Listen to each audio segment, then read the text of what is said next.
Muy buenas tardes y bienvenidos a caraotaradio.net al programa Al Grano. Bueno, comenzando la semana, hoy vamos a retomar un tema sumamente importante que es el de la educación. No sin antes agradecerles a todos ustedes por su amable sintonía a caraotaradio.net y en estar junto al grano.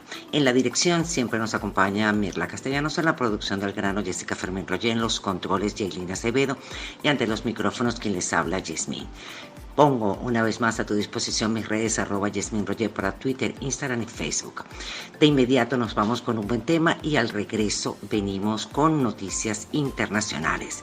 La consigna sigue siendo la misma. Quédate en casa, cuídate y cuida a los tuyos. Nos vamos con ese tema que va a seleccionar para ustedes Yailina Acevedo en los controles y luego venimos con noticias nacionales e internacionales. De inmediato nos venimos con noticias internacionales. Israel forma el gobierno de unidad que anexionará Cisjordania el 1 de julio. América se consolida como la región más afectada por el coronavirus. Nueva York alerta de una mayoría de contagios entre gente que sale a correr y a comprar. Eslovenia, primer país europeo que se declara libre de coronavirus.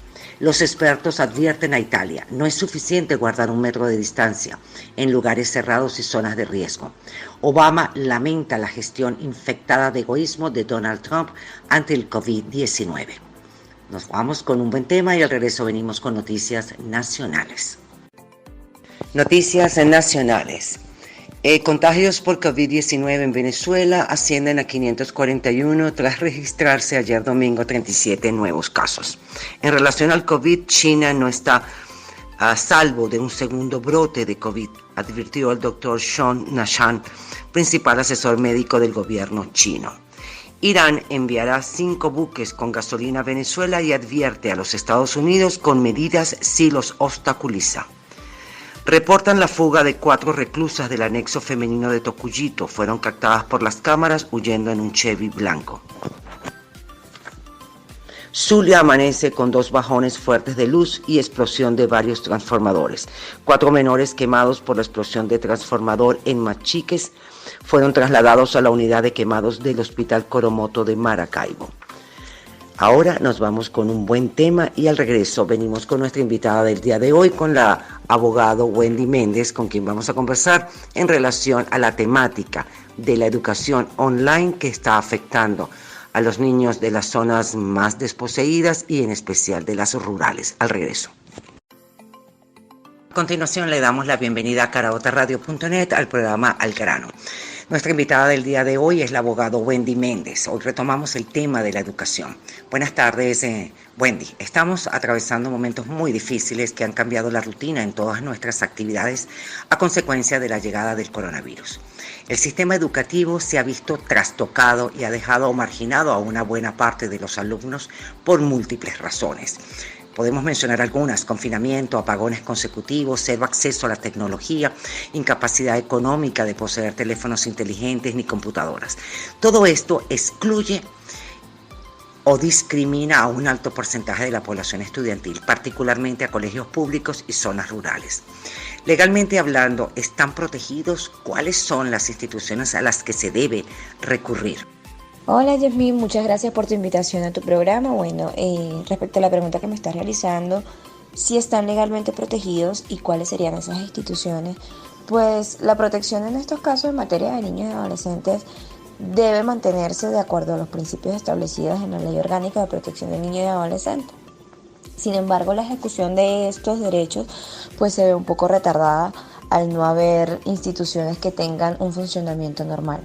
Es decir, algunas instituciones están cubriendo guardias para cosas esenciales, por ejemplo en el caso de maltrato, en el caso de violaciones, en el caso de niños que estén en situación de riesgo. Entonces, la protección la tienen y bueno, una vez que se supere el COVID se podrán hacer las reclamaciones judiciales correspondientes para la violación de cada derecho a cada niño, pero a las instituciones que se pueden recurrir, pues básicamente los consejos de protección deben estar cumpliendo guardias y aquel niño que se encuentre vulnerado deberá contactar a aquel consejero de protección dentro de la entidad, municipio, parroquia que se encuentre y efectivamente pues formular su denuncia para que sean restituidos sus derechos. Bueno, y creo que Jaylin nos tiene preparado un buen tema, así que inmediatamente vamos con un buen tema para que lo disfruten ustedes y nosotros también. Doctora, siempre hablamos de los estudiantes, pero la situación es igual para los maestros o profesores. ¿Ellos tienen alguna herramienta que les permita, ante tanta adversidad, salir ilesos sin perder su plaza de trabajo al no poder impartir sus clases bajo estas circunstancias? Uno se olvida, uno piensa en los estudiantes y se está olvidando de los profesores y maestros. Mira, Yasmín, respecto a esos profesores tanto de públicos como privados, porque si bien es cierto que el privado tiene un plus, porque ellos tienen herramientas diferentes a muchas instituciones, no es menos cierto que en el interior del país, por ejemplo, Táchira, Apure, Lara, Mérida, Zulia, hay instituciones privadas que de igual manera están teniendo fallas eléctricas, fallas de agua, fallas de internet. Por más que ellos tengan teléfonos inteligentes y que los docentes también los tengan. Entonces, en este caso, los protege una inamovilidad laboral, por lo cual no podrán ser despedidos. Seguimos conversando con la abogada Wendy Méndez. Doctora, las instituciones educativas son indiscutiblemente las responsables de que ambos sectores, profesorado y alumnado, trabajen coordinados para cumplir con los objetivos del plan de educación. Al no poder lograr los objetivos, ¿qué pasará con los centros educativos? ¿Legalmente tienen cómo protegerse? ¿Pueden ser multados? Mira, si bien es cierto que las instituciones educativas tienen bajo su responsabilidad un personal administrativo, un personal docente, un personal obrero, estas condiciones no son imputables a su entidad. Entonces, muchos docentes no están cumpliendo con los objetivos, no porque no quieran, sino porque muchos, por ejemplo, en el interior del país, como lo dije anteriormente, no tienen luz, no tienen internet, los docentes también están sometidos a un nivel de estrés, presentan también el problema de que muchos padres no pueden pagar la mensualidad de esos colegios. En los colegios públicos, pues en los liceos públicos y escuelas públicas, pues estos docentes no tienen internet de luz igual que muchos, y pues tienen el estrés de que deben de revisar cada vez que les llegue una actividad. Entonces, ¿pasará algo con los centros educativos? En teoría no deberían de realizar nada contra los centros educativos porque hay cosas que escapan de sus manos. El servicio eléctrico, el servicio de internet no es imputable a la institución. ¿Legalmente tienen cómo protegerse? Bueno, cualquiera que sufra de un atropello legal durante el COVID evidentemente tiene una excusa favorable, que es las condiciones propias al COVID. Y que si pueden ser multados, pues definitivamente no, porque como lo dije, son cosas que escapan de su responsabilidad. Ahora, que puedan establecer lineamientos, por ejemplo en las zonas rurales, que beneficien a estos alumnos, los docentes que vivan cerca de estos niños, o que estos docentes se apoyen con los consejos de protección que deban ir. Por ejemplo, el consejero de protección, que a lo mejor si tenga un equipo celular, pasar por la comunidad y tomarle las fotografías a las tareas de los niños y enviárselas a su docente, entre otras. Recibir la tarea de manera manual, que el profesor, que el padre que está yendo a buscar el alimento, porque entiendo que hay escuelas públicas que están suministrando la alimentación del mediodía, entonces lleven la actividad hecha en el cuaderno. Pero hay formas de ver cómo pueden los niños entregar esas actividades. Y hacemos un paréntesis y nos vamos con un tema que va a seleccionar para ustedes Jaylin Acevedo. Adelante. Y bien, continuamos nuestra conversación del día de hoy en compañía de nuestra invitada, la doctora Wendy Méndez, abogado. El Ministerio de Educación, al igual que muchos centros educativos, han dejado como responsabilidad a los padres y representantes la tarea del maestro o profesor en impartir clases o en el acompañamiento del estudiante. Aquí encontramos varios obstáculos. No poseen teléfonos inteligentes, no están preparados, algunos no saben ni siquiera leer ni escribir. En algunos hogares hay ausencia de padres y le corresponde a los abuelos la autoridad en casa. ¿Qué se debe hacer? ¿A quién elevan su caso? ¿La ley los protege? ¿A quién deben acudir? Mira, como lo dije anteriormente, hay mucha deficiencia a nivel de los padres. Tenemos una generación de niños criando niños. Estos niños que están criando niños no tuvieron estudios completos. Muchos llegaron hasta segundo, tercer año y apenas si saben leer y escribir. Personas que escriben casa con K, por ejemplo. Entonces, a la hora de encontrarse con este reto de que deben educar a sus hijos, ayudados con parcialmente con la TV, ayudados parcialmente con las instrucciones que emiten los docentes por WhatsApp, por mensajes de texto, o cuando los padres se acercan a las escuelas a buscar los alimentos, pues sí genera una desnivelación y evidentemente una desigualdad. Entonces muchos no saben leer y escribir, muchos niños se quedaron con los abuelos y abuelos que tienen 80, 60, 70 años y no saben manejar las tecnologías nuevas. ¿Qué deben hacer? Yo soy de las que piensan que en estos casos deben acudir al Consejo de Protección, al consejero que se encuentre de guardia y elevar su caso y ellos a través de las cantidades de programas que tienen, verificar cómo pueden ayudar a la comunidad en estos momentos, cómo pueden ayudar al niño en estos momentos, cómo pueden ayudar a estas personas en estos momentos que efectivamente no tienen un padre, una madre, un abuelo que pueda ayudarles, no porque no quieran, sino porque se encuentran imposibilitados por su trascendencia. Doctora, nadie habla de las zonas rurales. Es como si no existieran. Sabemos que a ellas ni siquiera les llega la televisión. En este particular es donde vemos la presencia al 100% de la discriminación. Estos niños quedan en el limbo, a sabiendas que, según el Ministerio de Educación, no se puede aplazar a ningún estudiante. ¿Qué se puede hacer para nivelarlos, para insertarlos preparados al siguiente curso?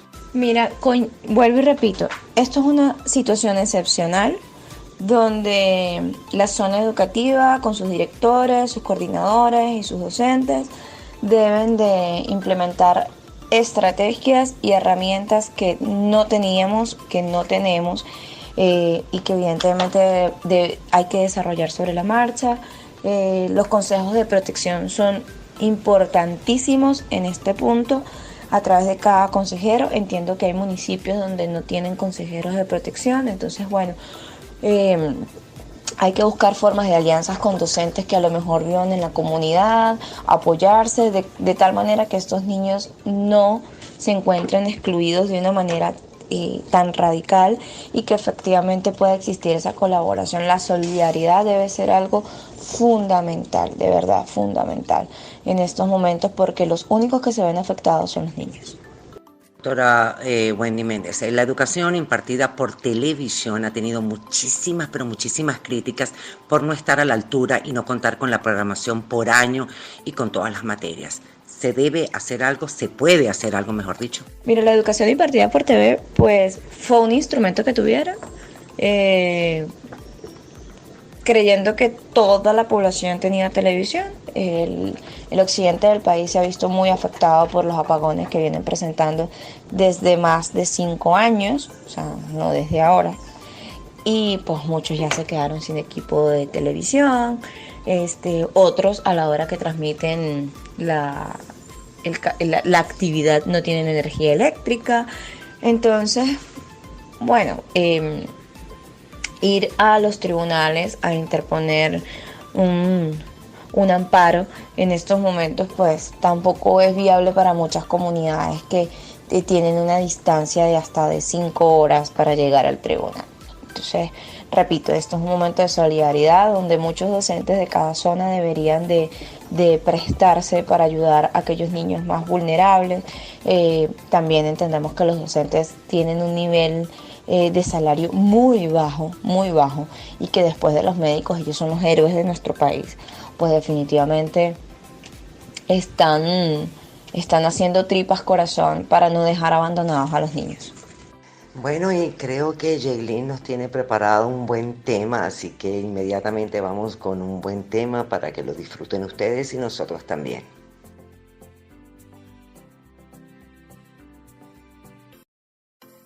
Definitivamente el tema de la educación no solamente es apasionante, sino que debe llamar a la reflexión y debe preocupar a toda la sociedad venezolana.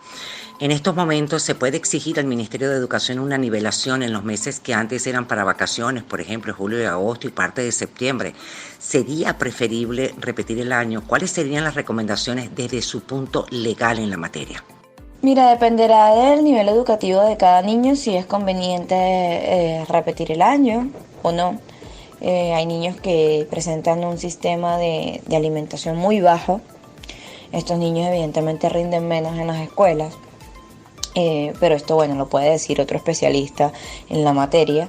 Y bueno, que se haga una nivelación en los meses de julio, agosto, septiembre, en caso de que ya haya una reincorporación parcial a los institutos educativos, dependerá de muchas cosas. Primero, de la situación económica de cada niño, en el caso, por ejemplo, de las escuelas públicas. En el caso de las escuelas privadas, pues bueno, yo sé que ellos van a tener las herramientas para poder desarrollar estas actividades. Que también exista la colaboración por parte de los docentes de ocupar esos meses en impartir clases. Pues repito, el salario de los docentes no es adaptado a nuestros tiempos y por ende ellos también son seres humanos que sienten que necesitan tener calidad de vida y que muchos después de esto han entrado en una fase de negación, pero es propio de todo lo que estamos viviendo. Entonces, bueno, ese proceso de nivelación podría ser posible en acuerdos y consensos con los docentes y que evidentemente se mejoren sus condiciones laborales. Mil gracias a nuestra invitada del día de hoy, al abogado Wendy Méndez, por aceptar conversar con ustedes, por su asesoría, sus conocimientos compartidos aquí en caraotaradio.net en el programa Al Grano. Mil gracias, doctora. Bueno, muchísimas gracias a ti por invitarme a tu programa. Siempre es bueno estarle llevando información de actualidad a cada padre que se encuentra tras la radio, a cada padre que consigue el enlace web y pueda escuchar que no está solo, que hay personas que pueden brindar asesoría de manera expedita y que ellos sientan que sus derechos son oídos, que sus reclamos son oídos para que sus derechos sean reclamados ciertamente. Muchísimas gracias, Yasmín. Y bueno, hemos llegado al final de nuestro programa del día de hoy en compañía del abogado Wendy Méndez, quien se refirió en toda la entrevista a la problemática de la educación en tiempos de pandemia. Mil gracias a ella, gracias a ustedes por su amable sintonía aquí en caraotaradio.net. Como de costumbre nos acompañan Mirla Castellanos en la dirección, Jessica Fermín Roger en la producción, Jaylin Acevedo en los controles con buena música y de los micrófonos se retira quien les habló, Yasmín Roger. Mil gracias por estar en sintonía con caraotaradio.net, en seguirnos en @caraotaradio y una vez más pongo a tu disposición mis redes @Yasmín Roger para Twitter, Instagram y Facebook. La consigna sigue siendo la misma. Quédate en casa, cuídate y cuida a los tuyos. Será entonces hasta mañana. Ahora seguimos con un buen tema que va a seleccionar para todos ustedes y lo vamos a disfrutar desde acá. También Yelina Acevedo en los controles. Un buen tema.